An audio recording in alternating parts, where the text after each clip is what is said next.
ناظرین، مدینہ میں اسلام تیزی سے پھیلنے لگا اور مسلمانوں کی چھوٹی سی باقاعدہ ریاست قائم ہو گئی۔ یہ بات قریش کے لیے ناقابل برداشت تھی۔ وہ دن رات یہ منصوبے بنا رہے تھے کہ کس طرح مدینہ کی اس نئی حکومت کا خاتمہ کر دیا جائے۔ بالآخر انہوں نے مسلمانوں کے ساتھ حتمی جنگ کرنے کا فیصلہ کیا اور اس جنگ کے لیے مال و اسباب جمع کرنے کی خاطر ایک تجارتی قافلہ ابو سفیان کی سربراہی میں شام کی طرف روانہ کیا۔ قریش نے اس قافلے میں اپنا بہت سا مال شامل کر رکھا تھا، غرض مکہ کے سبھی لوگوں نے اس میں مال شامل کیا تھا۔ ناظرین، اس قافلے کے پاس 50,000 دینار تھے، 1,000 اونٹ تھے۔ قافلے کے سردار ابو سفیان تھے، جن کے ہمراہ مزید 27 آدمی تھے۔ نبی اکرم صلی اللہ علیہ وسلم کو جب قریش کے اس تجارتی قافلے کا علم ہوا تو آپ صلی اللہ علیہ وسلم صحابہ کی ایک جماعت کو ساتھ لے کر اس قافلے کو روکنے کی غرض سے گئے۔ روایات کے مطابق آپ صلی اللہ علیہ وسلم کے ساتھ تقریباً 150 کے قریب صحابہ کرام تھے۔ مدینہ منورہ سے روانہ ہو کر حضور اکرم صلی اللہ علیہ وآلہ وسلم عشیرہ کے مقام تک پہنچے۔ وہاں پہنچ کر آپ صلی اللہ علیہ وسلم کو معلوم ہوا کہ قافلہ وہاں سے گزر کر شام کی طرف جا چکا ہے۔ چنانچہ حضور صلی اللہ علیہ وسلم پھر جنگ کے بغیر واپس تشریف لے آئے۔ ناظرین، چند ماہ بعد نبی اکرم صلی اللہ علیہ وسلم کو اسی قافلے کی واپسی کی اطلاع ملی۔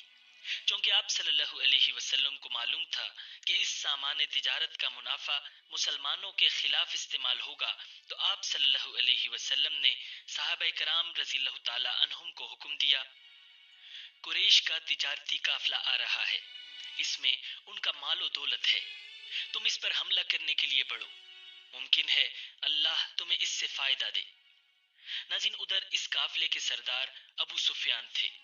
یہ قریش کے بھی سردار تھے۔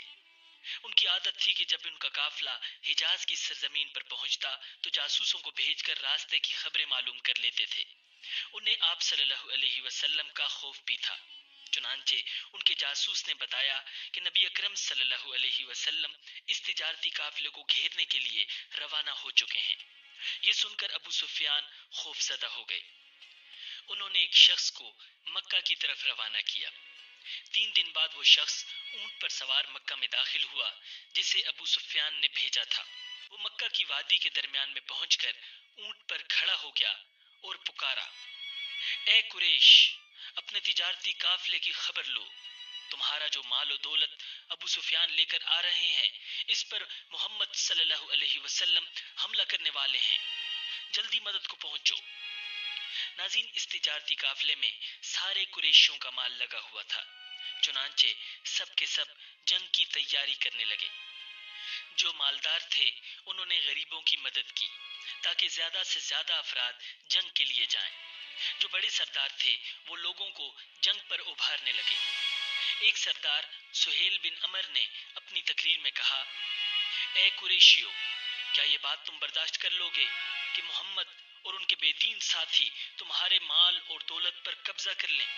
لہٰذا جنگ کے لیے نکلو، جس کے پاس مال کم ہو اس کے لیے میرا مال حاضر ہے۔ اس طرح سب سردار تیار ہوئے، لیکن ابو لہب نے کوئی تیاری نہ کی۔ وہ نہایت ہی خوف زدہ ہو چکا تھا۔ وہ خود نہیں گیا، اس نے اپنی جگہ عاص بن ہشام کو 4,000 درہم دے کر جنگ کے لیے تیار کیا، یعنی وہ اس کی طرف سے چلا جائے۔ ناظرین، ادھر خوب تیاریاں ہو رہی تھیں، ادھر نبی اکرم صلی اللہ علیہ وسلم مدینہ منورہ سے روانہ ہوئے۔ مدینہ سے باہر بئر عتبہ نامی کنویں کے پاس لشکر کو پڑاؤ کا حکم فرمایا۔ آپ صلی اللہ علیہ وسلم نے صحابہ کرام رضی اللہ تعالی عنہم کو اس کنویں سے پانی پینے کا حکم دیا اور خود بھی پیا۔ یہیں آپ صلی اللہ علیہ وسلم نے حکم فرمایا، مسلمانوں کو گن لیا جائے۔ چنانچہ سب کو گنا گیا۔ آپ صلی اللہ علیہ وسلم نے سب کا معائنہ بھی فرمایا۔ گننے پر معلوم ہوا مجاہدین کی تعداد 313 ہے۔ لشکر میں گھوڑوں کی تعداد صرف 5 تھی۔ اونٹ 70 کے قریب تھے، اس لیے ایک ایک اونٹ 3 یا 4 آدمیوں کے حصے میں دیا گیا۔ آپ صلی اللہ علیہ وسلم کے حصے میں جو اونٹ آیا اس میں 2 اور ساتھی بھی شریک تھے۔ آپ صلی اللہ علیہ وسلم بھی اس اونٹ پر اپنی باری کے حساب سے سوار ہوتے اور ساتھیوں کی باری پر انہیں سوار ہونے کا حکم فرماتے۔ اگرچہ وہ اپنی باری بھی آپ صلی اللہ علیہ وسلم کو دینے کی خواہی ظاہر کرتے۔ وہ کہتے، اے اللہ کے رسول، آپ سوار رہیں، ہم